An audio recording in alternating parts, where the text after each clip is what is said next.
by ADAM NOSSITER March 22, 2016 Paris. Since the November attacks in Paris, the Belgian authorities have conducted dozens of raids, combed whole neighborhoods for well-known militants and even locked down the capital for days, all part of promises to step up efforts to root out jihadists. Yet none of that evidently disrupted plans for the attacks on Tuesday at Brussels' main international airport and a subway station in the heart of the capital of the European Union. The new attacks again underscored not only the weaknesses of Belgium's security services, but also the persistence and increasingly dangerous prospect of what several intelligence experts described as a sympathetic milieu for terrorist cells to form, hide and operate in the center of Europe. The attacks have set off a new round of soul-searching about whether Europe's security services must redouble their efforts, even at the risk of further impinging on civil liberties, or whether such attacks have become an unavoidable part of life in an open European society.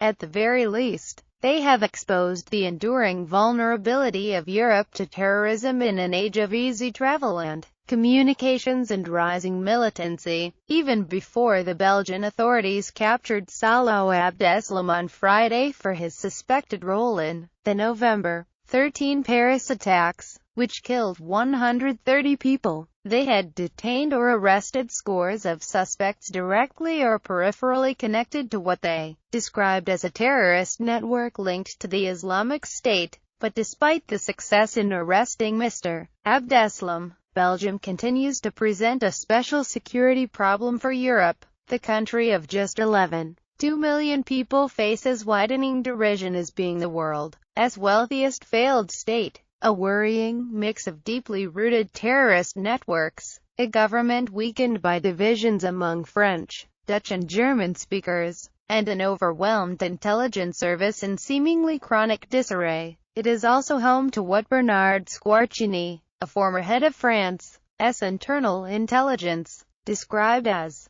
a favorable ecosystem, an Islamist milieu, and a family milieu, which played an important role in sheltering Mr. Abdeslam and also perhaps in Tuesday's attacks. It shows that they were in a neighborhood that can shelter cells for months, because it is a neighborhood that is favorable to them, he said, referring to Molenbeek, a Brussels district. It is where the Paris attackers lived and where Mr. Abdeslam was able to hide among family and friends. The cultural code of silence in the heavily immigrant district, as well as widespread distrust of already weak government authorities, has provided what amounts to a fifth column or forward base for the Islamic State. For weeks, intelligence operatives had warned that the next major terrorist attack on European soil was simply a matter of time. Even before Tuesday, Mr. Squarcini predicted that there will be an even more serious attack,